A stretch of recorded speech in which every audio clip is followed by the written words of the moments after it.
A good way, I think, to begin is to think ourselves back into the Second World War, and particularly to the period, say, from 1943 to 1945, when the United States and the Soviet Union formed a remarkably powerful international and military alliance. It is no exaggeration to say, it seems to me, that the Soviet ability to withstand enormous losses, to take punishing blows on the Eastern Front, and to remain in the war despite all of that staggering destruction. And on the other hand, the enormous productive power of American industry and the American military commitment as well, when that came to fruition in 1943 and 1944, was the key to Allied victory over the fascist powers in the Second World War. The partnership between the United States and the Soviet Union obviously had its flaws, and one of the things we want to dig into today is some of the problems that bedeviled that relationship. But it's perhaps easy to lose sight of the fact of how powerful and collaborative that partnership was, at least for a time. Here is one of a series of famous images from 1945, when US and Soviet troops literally ran into each other on the Elbe River in Germany. The Soviets, of course, advancing from the east, and the Americans advancing from the west. It was images like this, as well as the wartime record of cooperation, that gave many people in both societies and really around the world a sense that US-Soviet cooperation could continue to the great benefit of the international order into the post-war period. Another great example of this optimism that swirled during the Second World War is a book by none other than Wendell Willkie, who had been the Republican presidential candidate in 1940. After FDR defeated Willkie, FDR called on Willkie to do some work for his administration, including sending Willkie off on an around the world tour. I guess it's one way to get your political opponent out of town. But he asked Willkie to literally travel around the world and do a kind of listening exercise, to consult with government officials and industrialists and military leaders and so forth in a number of countries. And one of the places where Willkie went was, unsurprisingly, the Soviet Union. And Willkie reported back through the book that he ultimately published, One World, that the Soviets were pretty good people. And really though outwardly their history looked an awful lot, looked very different politically, the dominant ideology was very different from the political norms that Americans held dear. At the end of the day, the Soviets were people you could work with. And I've just pulled a tiny quote from One World, where Willkie wrote, "No, we do not need to fear Russia. We need to learn to," on my little dialogue box is over my PowerPoint. There we go. "We need to learn to work with her against the common enemy, Hitler. We need to learn to work with her in the world after the war. For Russia is a dynamic country, a vital new society, a force that cannot be bypassed in any future world." So this is a rising, dynamic society, and a society that could be dealt with to constructive purpose into the post-war period. But we all know where things went within a few short years. Here's a cartoon that I think neatly captures an American perception of what transpired in Europe across 1944, 5, 6, 7, Joseph Stalin and his Red Army grabbing chunks of Europe and folding them into a Soviet empire in ways that threatened the international order and threatened ultimately the United States as well. A quote that I like to put into juxtaposition with Willkie's very, very optimistic words of 1943 is Harry Truman's, and I'll talk more about this later in the document session. Harry Truman's speech from March 1947 that became known as the Truman. Look at the way he describes the Soviet Union. "At the present moment in world history," says President Truman, "nearly every nation must choose between alternative ways of life. The choice is too often not a free one. One way of life is based upon the will of the majority and is distinguished by free institutions, representative government, free elections, guarantees of individual liberty, freedom of speech and religion, and freedom from political oppression. Us, the second way of life, the Soviets, is based upon the will of a minority, forcibly imposed upon the majority. It relies upon terror and oppression, a controlled press and radio, fixed elections, and the suppression of personal freedom. So here we have a very different vision, right, of the Soviet Union and of Joseph Stalin, far from being people who could be worked with to constructive purpose into the indefinite future. The Soviets were the antithesis in many ways of all that was good and upstanding and progressive, and were indeed a major threat to the United States and its allies. So in short, the wartime collaboration gave way through a series of events, confrontations between 1943 or so and 1950 or so. These were the formative years of the Cold War. And I thought it would be useful. I don't want to dwell in my talk today on specific events. I don't want to march us through time, but I nevertheless thought it would be useful to put together a slide that conveys something of this drumbeat of crises that afflicted the US-Soviet relationship across these formative years from the late period of the Second World War down to about 1950. So there's a good deal on this, this list, I think, that will be very familiar to you. These are the episodes that I think all of us who teach the early Cold War find ourselves returning to again and again to illustrate this ratcheting up of tensions and this progressive failure of that promise that for a brief period of time seemed to exist during the Second World War. So in February and July of 1945, US and Soviet leaders consulted first at Yalta and then at Potsdam, these famous wartime conferences to map out the post-war world. And it would be a mistake to see these as uniformly hostile or, revealing of confrontation, but certainly these conferences revealed the underlying sources of disagreement and discord that would blossom into a full-scale Cold War later on. Churchill's famous Iron Curtain speech takes place in March 1946. The British, well, now out of work, British Prime Minister describes what has happened in Europe as the descending of an Iron Curtain between the Soviet-controlled East, of course, and the free democratic West. In March of 1947 comes the Truman Doctrine speech that I just quoted from a couple of moments ago. Really, at least at the rhetorical level, a dramatic escalation of tension, right? We now live in a world that is no longer Wendell Willkie' one world, but a world that is sharply divided into us and them. In June 47 comes the Marshall Plan. In February of 1948, the communists sort of complete their hold over this band of states in Eastern Europe through a coup that displaces a democratic regime in Czechoslovakia. It's kind of the final piece of the Soviet bloc in Eastern Europe. In June of 1948, the Berlin blockade begins, and the American-led airlift that defeated that blockade. In April 1949, the establishment of the North Atlantic Treaty Organization surely reveals another step in the escalation of tension. In August 1949 comes the Soviet atomic test. Americans had believed that the Soviets would get an atomic bomb something like 5 years later. In fact, the Soviets surprised the world by testing the bomb in 1949, and this really had a very powerful effect of ratcheting up tensions. In October 1949 comes the communist victory in the long-running civil war in China, and then in June 1950 comes the outbreak of the Korean War. Now, all of these events deserve a lecture, or probably several lectures in each case. But I put this up here just to remind us of the basic chronology that I think we should have in mind as we march through.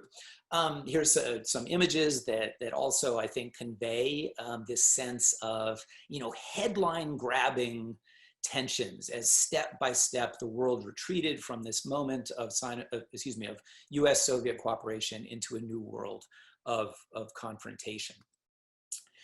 So my purpose today, as I say, is not to march us step by step, though I'd be very happy in the Q&A to return to any of those events that I've just passed over very quickly, but rather to cut to a deeper level. How can we explain this? How can we explain how the partnership of the Second World War gives way to this really a direct and hostile form of confrontation that is really in existence by 1947, 1948, and comes to full flower in many ways between 1950 and 1953. So this is the big question for us. How can we explain how this happens? How can we explain, in short, why the Second World War gives way to a new confrontation that we call the Cold War?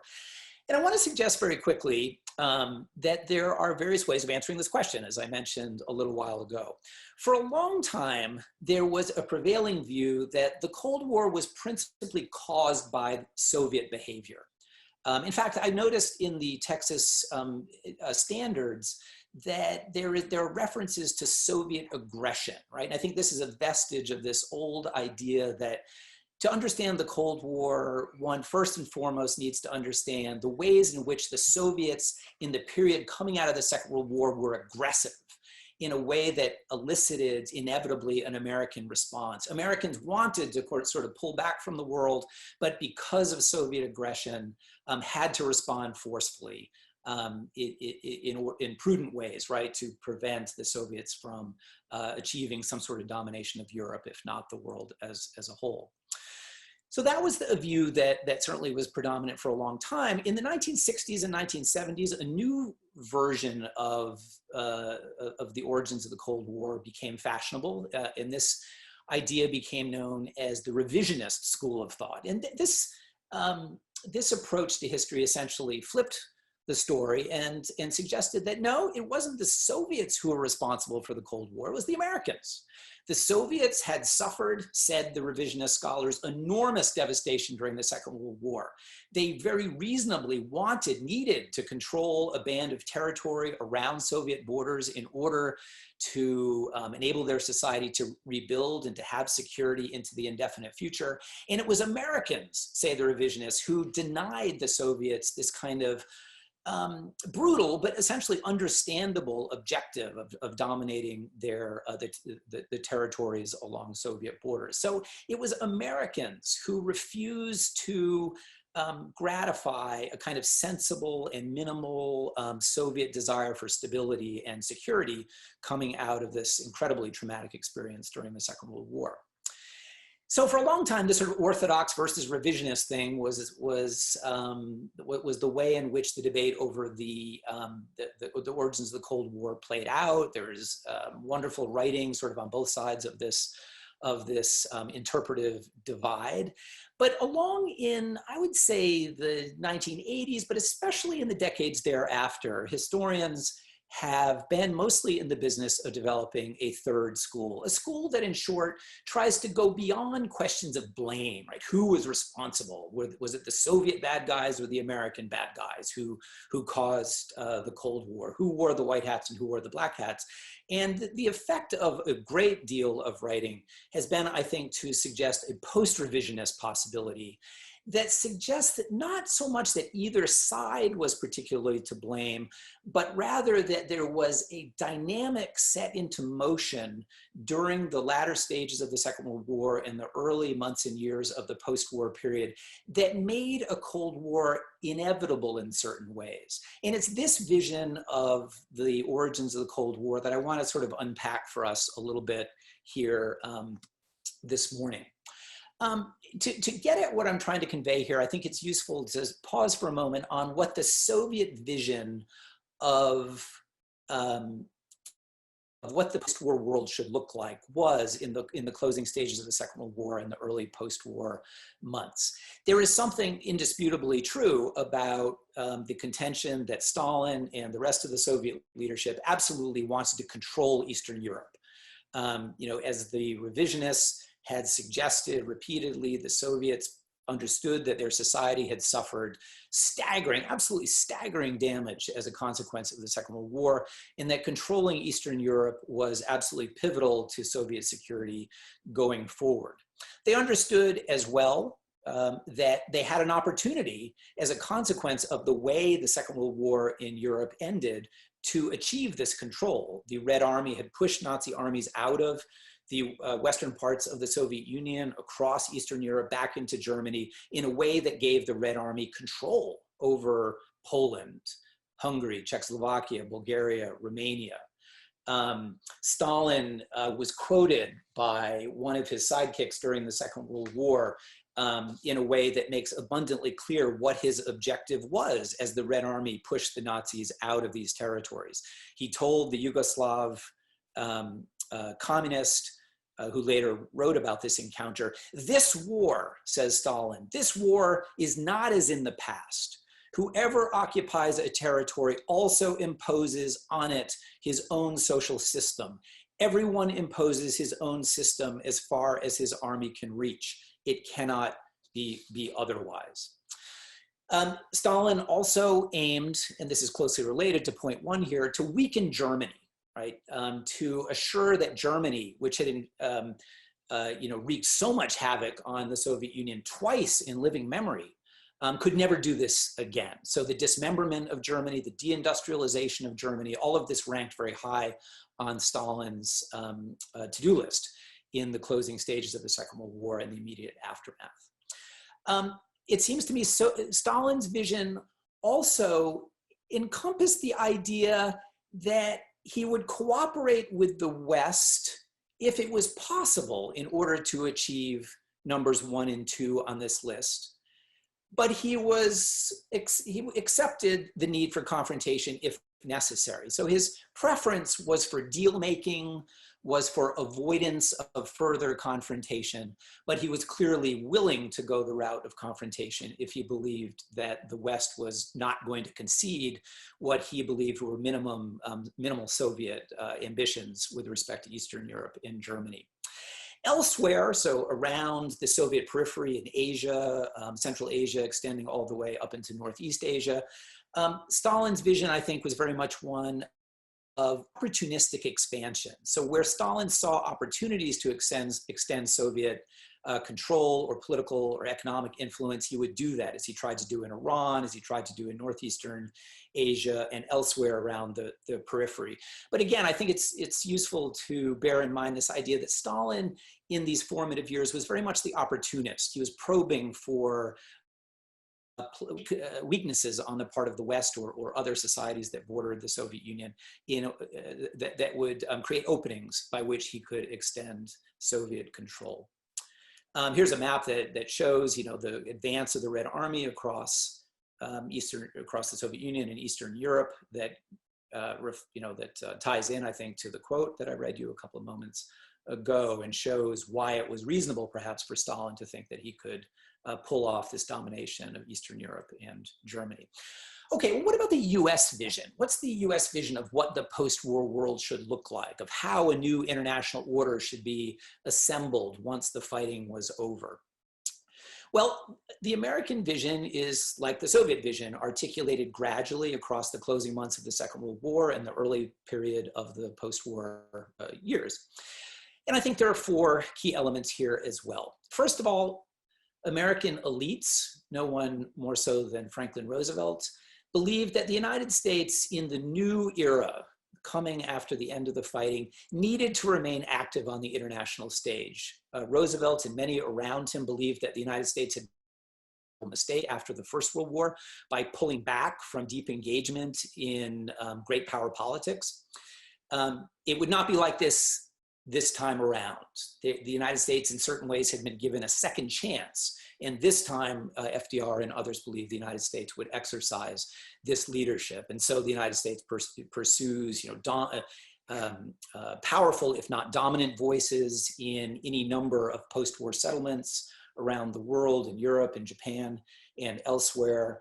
And the United States is looking for opportunities to extend its influence, military, political, economic, and otherwise, really to every corner of the world in these formative years.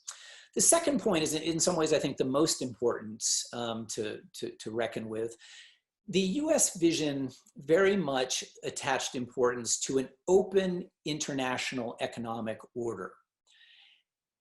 And as with point 1, it's really useful to think about what FDR and other American elites believed had gone wrong in the interwar period.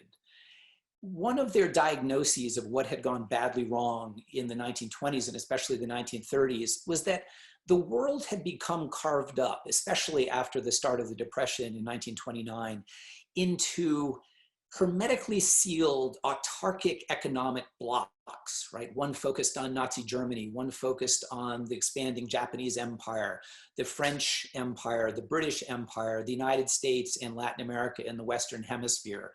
FDR and others believed, in short, that this system of autarky, this system of hermetically sealed economic blocks had created not only massive economic dysfunction, but also political and ultimately military confrontation and war.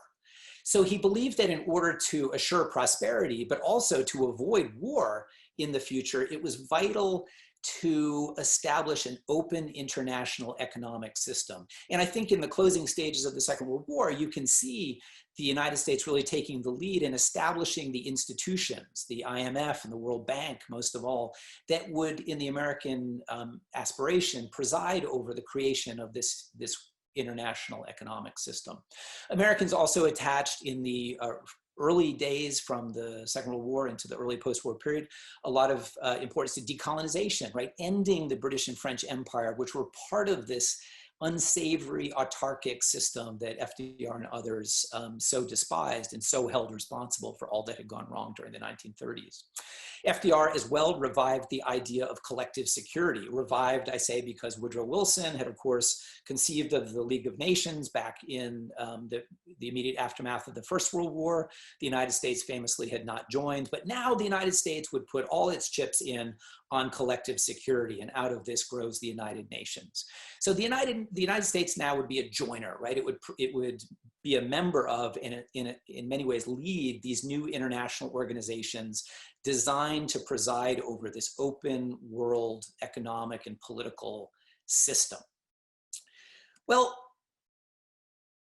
what I've just described to you, it seems to me, are two visions of a reconstructed world after the Second World War that were in direct conflict with each other. The Soviets wanted to control territory, to exclude outside influences, to clamp down, to assure the predominance of one rigid political system. Americans, on the other hand, were all about openness, breaking down barriers, avoiding spheres of influence and autarkic zones.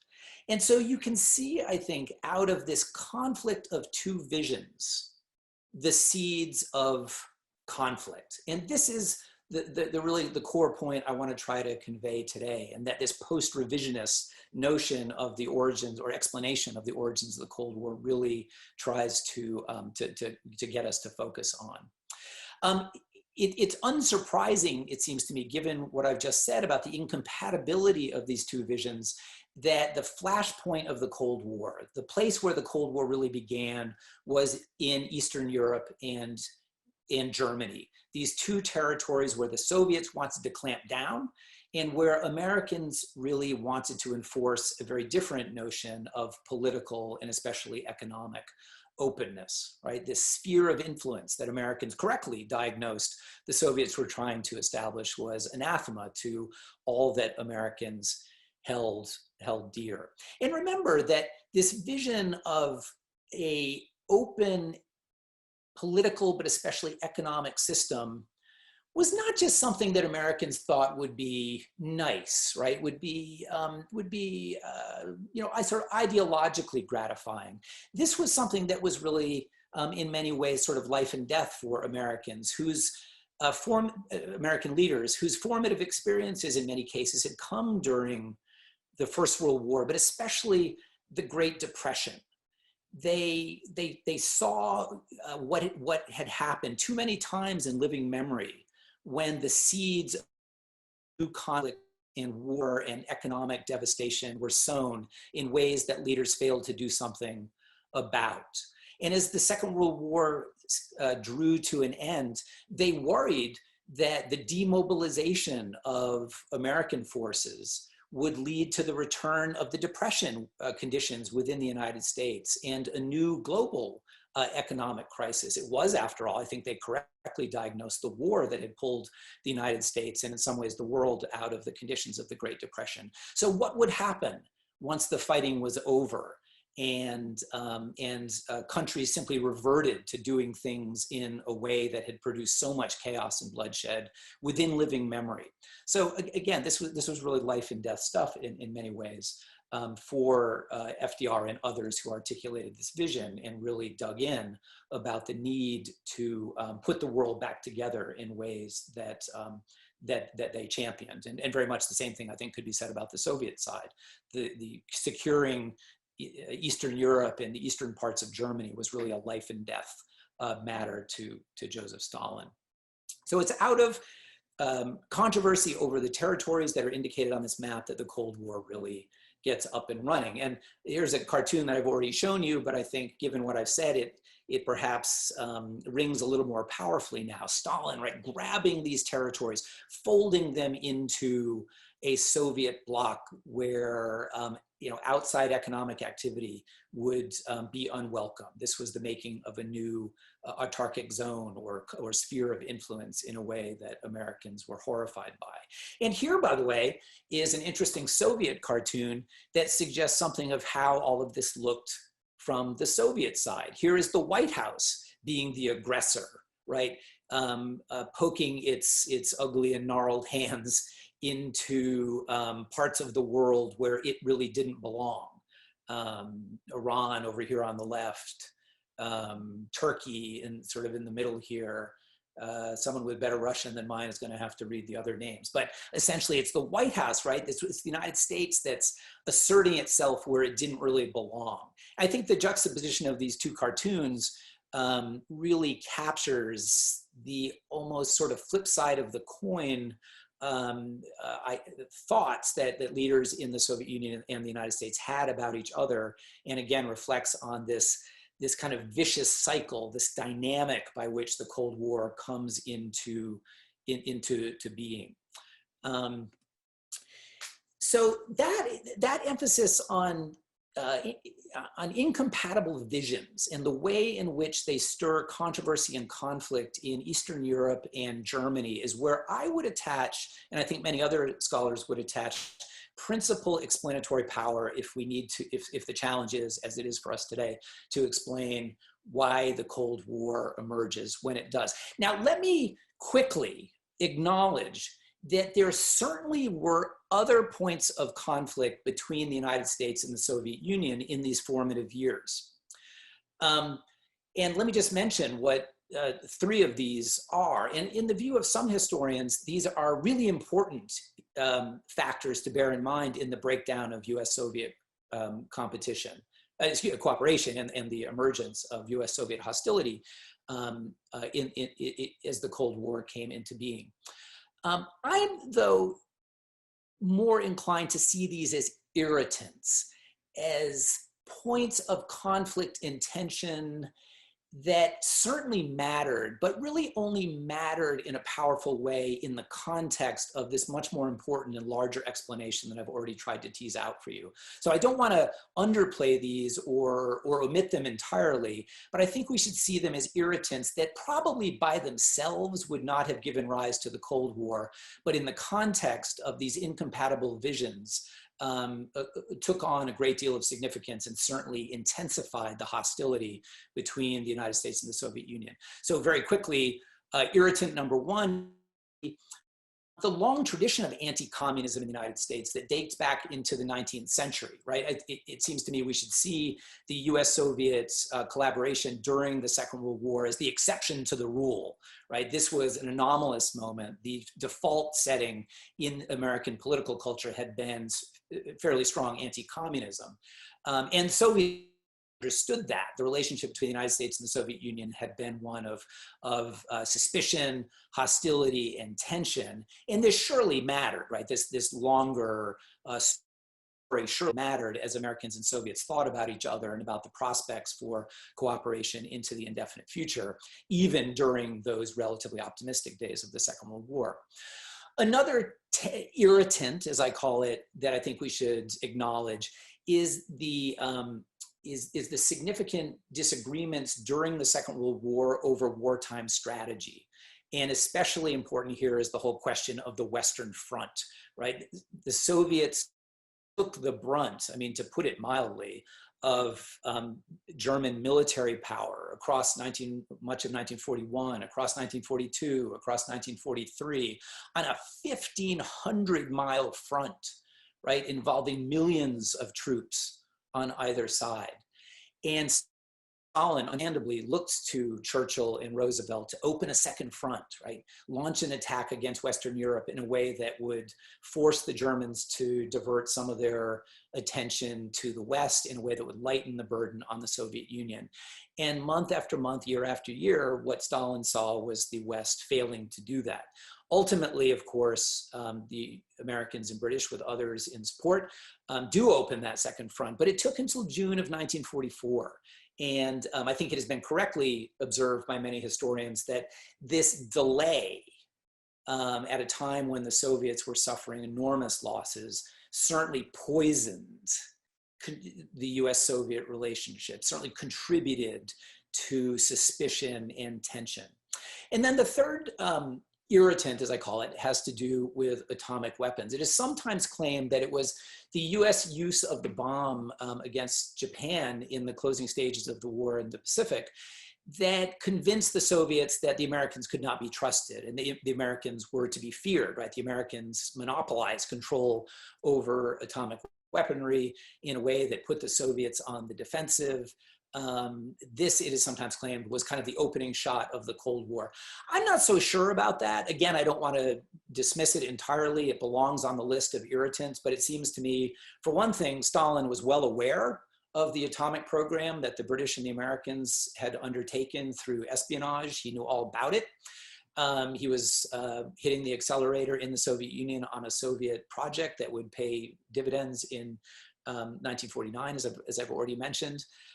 Surely the American use of the atomic bomb was, a source of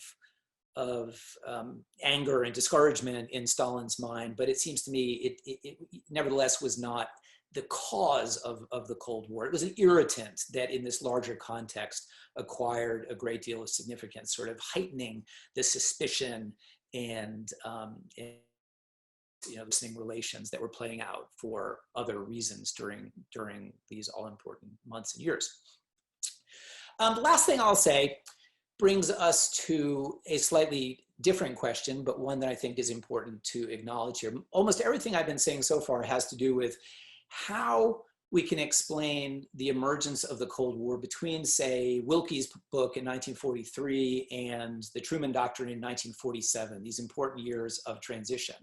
But I've also tried to indicate that the full flowering of the Cold War came in 1949, 50, 51, these years of even more severe tension, the years of the Korean War, in short. So there's another related but slightly different question that I think we acknowledge in order to do full justice to our topic of the Cold War. How do we explain how the Cold War burst out of its initially European context and became truly global in scope?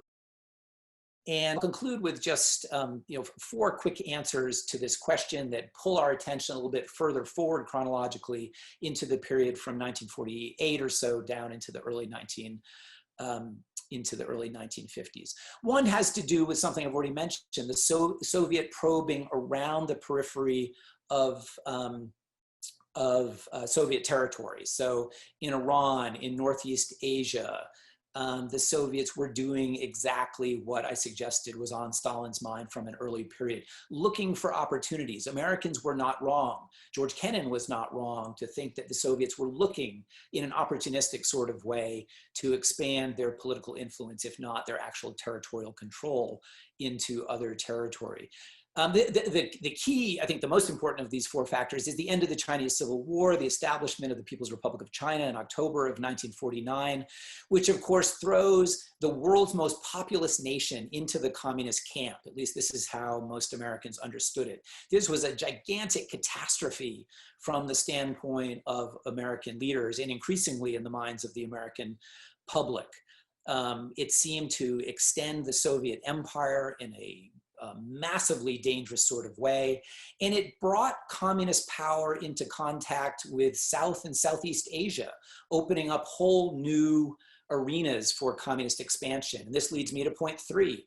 The tendency of anti-colonial movements by the late 1940s and early 1950s to associate themselves with the communist bloc made this extension of communist power into China all that much more threatening. Now there was another major power that in many cases shared borders with nations that were undergoing anti-colonial uprising. So in short, all of this seemed to be a recipe for an explosion of turmoil and controversy in places like South and Southeast Asia. And connected to this too is surging anti-communism in the United States. At first, I would say sort of 1946, 1947, the Truman administration was actually worried about whether it would be able to mobilize the American public for a new costly ambitious foreign policy as the United States came out of the Second World War. One of the purposes of the Truman Doctrine speech was to fire up Americans, to get them to take the communist threat really seriously. But after about 1949, certainly Truman and others had succeeded, probably exceeded excessively in their own estimation, in stoking concern about communism. And of course, in this context that Joe McCarthy and the broader anti-communist movement really comes to fruition. And I think it's clearly within this context that Americans drew the conclusion that a communist advance anywhere in the world, even if it was in a truly obscure place like, Indonesia or Vietnam, was a direct interest of the United States. No longer were American interests principally pegged to Western Europe or to Japan. Now communist expansion anywhere and everywhere took on importance. And I think the domestic political context has a lot to do with this, as well as the second and third points on this slide. So by the early 1950s, in short, the Cold War has truly begun, not just in its initial European phase, but now in the world as a whole. And with that, I think I will stop and entertain any questions or comments that all of you may have.